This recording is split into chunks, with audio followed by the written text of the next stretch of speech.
बात बॉलीवुड एक्टर ऋतिक रोशन की कर लेते हैं, जो हाल ही में प्रकृति की गोद में सुकून पाने के लिए उत्तराखंड में एक शांत ट्रैकिंग यात्रा पर निकले हैं। एक दिन पहले ऋतिक ने ट्रैकिंग की सोशल मीडिया पर कई खूबसूरत तस्वीरें साझा की, जिनमें हरे भरे पहाड़, धुंध से ढके रास्ते और शांत वादी दिखाई दे रहे हैं। पीले रंग की जैकेट, टोपी और बैकपैक समेत पूरी ट्रैकिंग किट पहने ऋतिक की इन तस्वीरों को देखकर लग रहा है कि वो इस आबो हवा का भरपूर मजा उठा रहे हैं। अपनी ट्रैकिंग के अनुभव को साझा उन्होंने किया है सोशल मीडिया पर एक पोस्ट लिख के। उन्होंने लिखा है, उबड़ खाबड़ रास्तों पर ट्रैकिंग करने से मेरा दिल खुशी से झूम उठता है। काश मैं वापस उसी जगह पर लौट पाता जहां से सब होना चाहिए। ऋतिक के इन शब्दों में उनकी सोच साफ झलकती है कि सेहतमंद रहने का मतलब सिर्फ जिम जाना नहीं, बल्कि अच्छी जीवन शैली और प्रकृति से गहरा जुड़ाव है।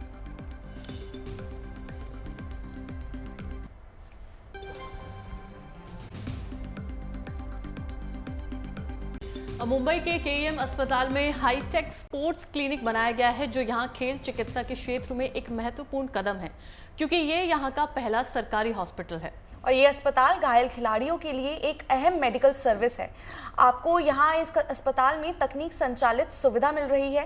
केआई अस्पताल खिलाड़ियों को क्वालिटी से भरपूर और किफायती देखभाल देने का एक वादा है।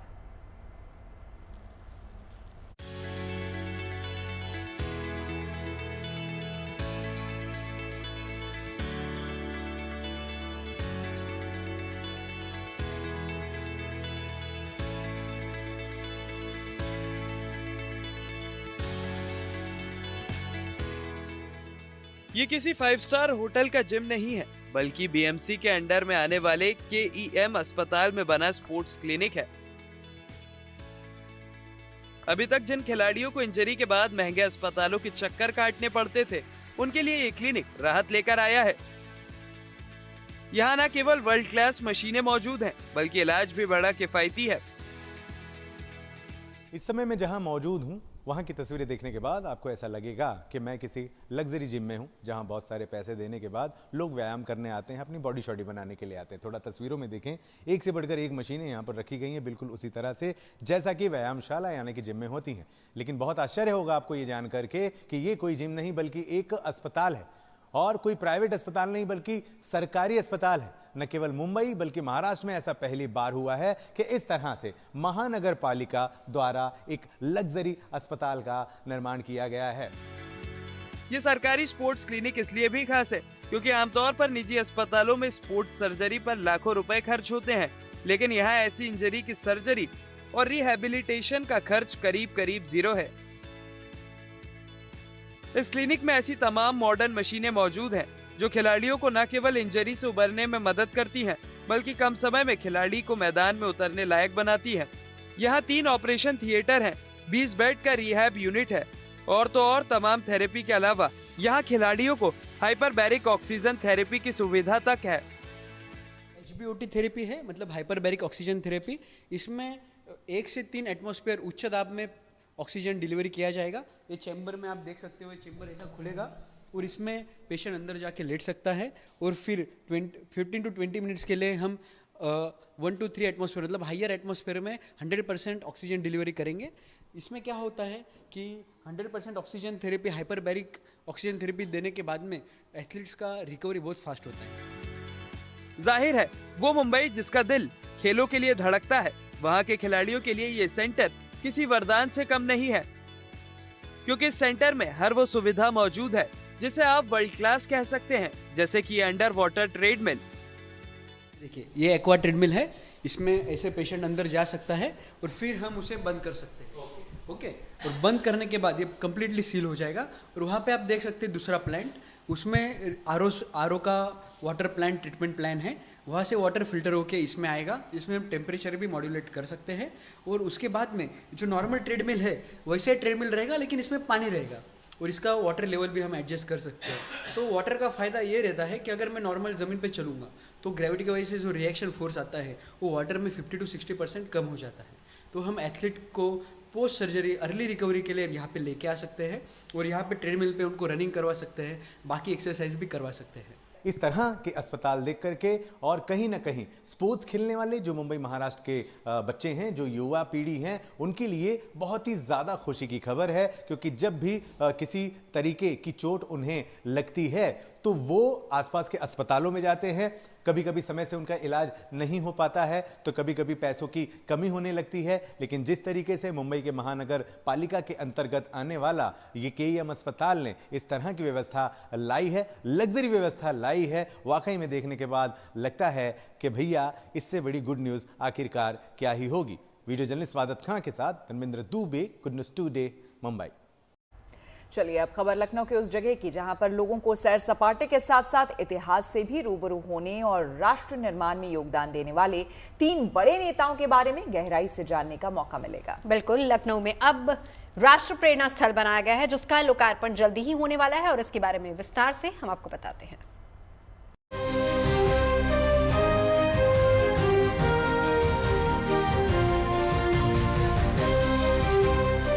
डॉक्टर श्यामा प्रसाद मुखर्जी, पंडित दीनदयाल उपाध्याय और अटल बिहारी वाजपेयी, देश के इन 3 दिग्गज नेताओं से जुड़ी यादों का ये नया स्मारक अब लखनऊ में बनकर तैयार है।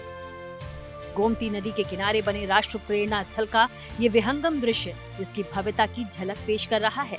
प्रधानमंत्री नरेंद्र मोदी 25 दिसंबर को अटल बिहारी वाजपेयी की जयंती के अवसर पर इसका लोकार्पण करने वाले हैं। इसके लिए राष्ट्र प्रेरणा स्थल पर शानदार सजावट की गई है। अब देखिए, तरह तरह के जो फूल हैं, सुगंधित फूल हैं, उनसे इस पूरी जगह को सजाया गया है। पूरी बाउंड्री वॉल को किस खूबसूरती से यहाँ फूलों की मालाओं से सजा दिया गया है। इस तरह की सजावट भी विभागों के द्वारा की गई है, जिन्हें जिम्मेदारी मिली है। ये एक लॉ है जिसे प्रज्वलित किया जाएगा जब प्रधानमंत्री का यहाँ पर आगमन होगा। इसके अलावा यहाँ पर भी आप देखें तो तरह तरह की जो सजावट है वो फूल के माध्यम से यहाँ पर की गई है। अलग अलग प्रकार के फूल हैं, यहाँ गेंदा है, यहाँ पर ये रोज़ है, तमाम तरह के फूल जो हैं उनसे इस पूरे स्मारक को तो सजाया ही गया है, विशेषकर उस स्थान को जहाँ पर ये मूर्ति स्थापित की गई है उसे विशेषकर यहाँ विशेष तरीके से सजाया गया है। राष्ट्र प्रेरणा स्थल का निर्माण 65 एकड़ जमीन पर किया गया है। यहाँ पर डॉक्टर श्यामा प्रसाद मुखर्जी, पंडित दीनदयाल उपाध्याय और अटल बिहारी वाजपेयी की 65 फीट ऊंची कांसे की प्रतिमाएं लगाई गई हैं। प्रतिमाओं के निर्माण पर 21 करोड़ रुपए खर्च हुए हैं और इन मूर्तियों को देश के चर्चित मूर्तिकार राम सुतार और माठू राम ने बनाया है।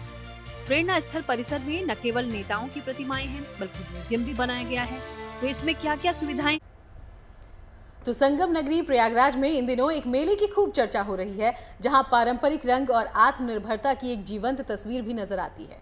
यही देसी उत्पादों की खुशबू और भारतीय हुनर की चमक से ये मेला सजा हुआ है। और बिल्कुल इसका नाम है स्वदेशी मेला, जो लोगों को अपनी परंपराओं से जुड़े रहने का संदेश दे रहा है। तो चलिए दिखाते हैं स्वदेशी संस्कृति और स्वाभिमान के इस खास संगम की एक झलक।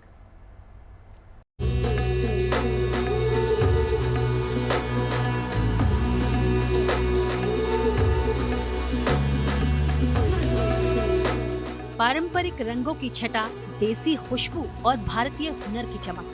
संगम नगरी प्रयागराज इन दिनों स्वदेशी भाव से सराबोर है, जहां हर कदम पर परंपरा बोलती है और हर नजर आत्मनिर्भर भारत का सपना देख रही है। दरअसल यहाँ स्वदेशी जागरण मंच स्वदेशी मेले के जरिए लोगों को अपनी जड़ों से जोड़ने का काम कर रहा है। उत्तर मध्य क्षेत्र सांस्कृतिक केंद्र यानी कि NCZCC परिसर में यहाँ के उत्तर मध्य क्षेत्र सांस्कृतिक केंद्र में गुरुवार से शुरू हुआ ये आयोजन 2 जनवरी 2026 तक चलेगा। इसका शुभारंभ राम जन्मभूमि तीर्थ क्षेत्र ट्रस्ट के वरिष्ठ सदस्य स्वामी वासुदेवानंद सरस्वती ने किया। इस मेले का उद्देश्य साफ है, देसी उत्पादों को प्रोत्साहित करना और कारीगरों को उनकी पहचान दिलाना। जैसा कि आज ये स्वदेशी मेले का उद्घाटन यहाँ पर हमारे यहाँ पे परम पूजनीय जगत गुरु शंकराचार्य जी ने किया है और ये स्वदेशी मेला 18 दिसंबर से लेकर के 2 जनवरी के बीच में NCZCC प्रयागराज में लग रहा है।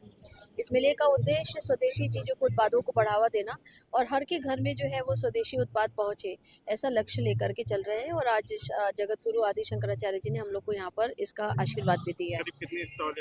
यहाँ करीब 150 स्टॉल यहाँ पर लगे हुए हैं और विभिन्न देशों के हर भागों से ये स्टॉल आए हुए हैं। मतलब देश सारे प्रदेशों से हैं, बहुत जगह से आए हैं स्टॉल्स और विभिन्न विभिन्न तरीके से जो हस्त उत्पाद हैं और बाकी बहुत सारे ऐसे जो स्वदेशी होते हैं, ये सारे उत्पाद यहाँ पर लगाए गए। निःशुल्क इन्होंने लगाया है। जी हाँ, निःशुल्क कोशिश ये प्रयत्न ये किया है कि निःशुल्क जो है जिनको प्लेटफॉर्म नहीं मिलता उनको यहाँ पर हमने यहाँ पर ये दिया है जगह कि यहाँ आए और ये स्वदेशी मेले में अपना स्टॉल लगाएं। मेले में देश के अलग अलग राज्यों से आए 150 से ज्यादा स्टॉल्स लगाए गए हैं। इनमें जम्मू कश्मीर की हस्तकला आकर्षण का केंद्र बनी हुई है। वहीं बनारसी साड़ियों की रेशमी आभा भी लोगों को रोक लेती है। मुरादाबाद के पीतल शिल्प की चमक एक अलग पहचान बना रही है। एक जिला एक उत्पाद योजना के तहत प्रतापगढ़ के आंवला से बने सामान भी यहाँ खूब सराहे जा रहे हैं। खास बात यह है कि इस मेले में प्रवेश पूरी तरह से मुफ्त रखा गया है। मेले का हर कोना रंगों से सजा है। हाथ से तैयार भगवान के वस्त्र, कलात्मक बैग, सुंदर परिधान और ऊनी सामान कारीगरी की मिसाल पेश कर रही है। मोमबत्ती स्टैंड, लकड़ी के फ्लावर पॉट, टेबल और कुर्सियां देसी डिजाइन को दर्शा रही हैं, जिससे पर्यावरण संरक्षण का संदेश भी साफ नजर आ रहा है। सिर्फ यही नहीं, यहाँ पर देसी गाय के गोबर से बने इको फ्रेंडली दिए, गणेश लक्ष्मी प्रतिमाएं, धूप बत्ती और सजावटी वस्तुएं भी लोगों को खूब पसंद आ रही हैं। इसके साथ ही रंग बिरंगी ऊनी की रिंग बच्चों से लेकर बड़ों तक सभी की पसंद है। यकीनन ये स्वदेशी मेला केवल बाजार नहीं बल्कि संस्कृति, सृजन और स्वाभिमान का उत्सव है। यहाँ हर रंग विश्वास जगाता है और हर उत्पाद देसी ताकत का एहसास कराता है। प्रयागराज से पंकज श्रीवास्तव के साथ bureau report, good news today. चलिए तो कुछ तस्वीरें अब आपको ठंड और कोहरे से जुड़ी हुई दिखाते हैं। ठंड के साथ जो स्मॉग इस वक्त दिल्ली एनसीआर के आसमान में छाया हुआ है, तो देखते हुए फिलहाल बड़ा सवाल ये है कि धुंध, कोहरे और प्रदूषण से कब राहत मिलेगी। मौसम विभाग का कहना है कि इस हालात से फौरी राहत तो संभव नहीं है। हालांकि जैसे जैसे ठंड बढ़ेगी वैसे वैसे धुंध और कोहरा घटेगा ही और प्रदूषण जो है कम होता जाएगा।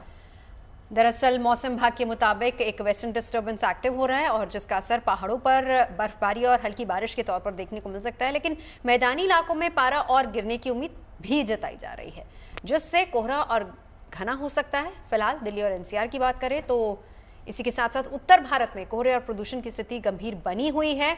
ऐसे में खुद को और अपनों को सुरक्षित रखना आपकी जिम्मेदारी है। ग्रेटर नोएडा में कोहरे को लेकर पुलिस यहां पर खास अभियान चला रही है ताकि घने कोहरे की हालत में यमुना एक्सप्रेसवे पर कोई हादसा ना हो। यहां रास्तों में ये अनाउंसमेंट की जा रही है कि आप अपना वाहन धीरे चलाएं। कोहरे में तेज रफ्तार में गाड़ी चलाना महंगा पड़ सकता है। एक्सप्रेसवे पर वाहनों की स्पीड लिमिट भी घटाई गई है। साथ ही कई गाड़ियों को रोककर एक साथ काफिले की तरह भेजा जा रहा है ताकि हादसों से बचा जा सके। और देखिए, इसके अलावा कैमरों से भी वाहनों की स्पीड लिमिट पर ध्यान रखा जाएगा ताकि उनका चालान किया जा सके। एक्सप्रेसवे पर स्पीड लिमिट का नया नियम 15 फरवरी 2026 तक लागू रहेगा। यहाँ दिन में कारों के लिए स्पीड लिमिट 80 किलोमीटर प्रति घंटे कर दी गई है, तो रात में 60 किलोमीटर प्रति घंटे की रखी गई है। यही नहीं बल्कि इसका उल्लंघन करने वालों पर चालान के साथ साथ सख्त एक्शन भी लिया जाएगा। इसके अलावा भी कई निर्देश जारी किए गए हैं। तो देखिए, ठंड का कहर बढ़ता जा रहा है। इधर राजधानी दिल्ली से लेकर लखनऊ तक कोहरे का पहरा कुछ एक ही तरह का है। सड़कों पर विजिबिलिटी बेहद कम है, गाड़ियां रेंग रेंग कर चल रही हैं।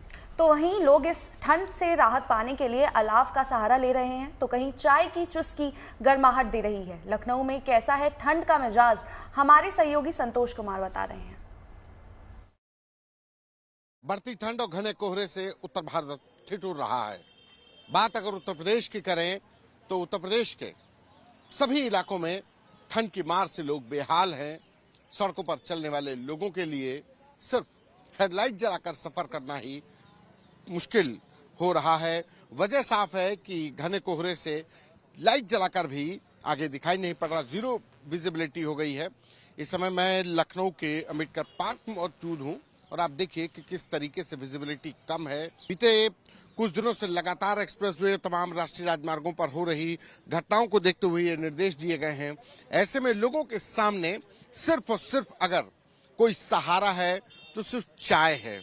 चाय की दुकानें जो खुल रही हैं वहां पर लोग पहुंच रहे हैं सिर्फ चाय के सहारे ही। चाय की दुकानों पर लोगों के साथ इसलिए कि इस सर्दी में सिर्फ यही एक सहारा है। इस गर्मा गर्म चाय के सहारे लोग पहुंच भी रहे हैं। सिर्फ इस सर्दी में यही एक सहारा है। बिल्कुल बिल्कुल सर, बिल्कुल यही सहारा है। सुबह सुबह के कोहरे में देखिए चाय का आनंद लीजिए आप भी सर। हम लोग तो बिल्कुल हैं ही सर इसके साथ। इस बार ठंड ज्यादा ही पड़ रही है क्या, कि हर साल ऐसे ही रहता है? हर साल ही रहता है सर, इस जी हर साल रहता है। और ठंड इस बार भी मजे का है। देखिए हम लोग सुबह मजा लेने निकले हुए हैं।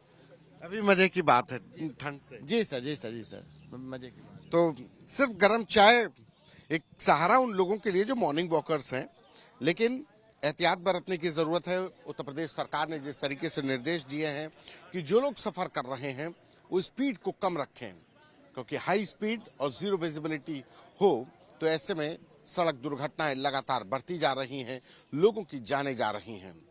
ऐसे में उत्तर प्रदेश सरकार ने साफ निर्देश दिए हैं कि आगामी कुछ दिनों तक जो ठंड की मार है वो बढ़ेगी, घना कोहरा घना होगा। ऐसे में जरूरत है लोग सावधानी बरतें, जरूरत ना हो तो सड़कों पर बिल्कुल ना निकलें।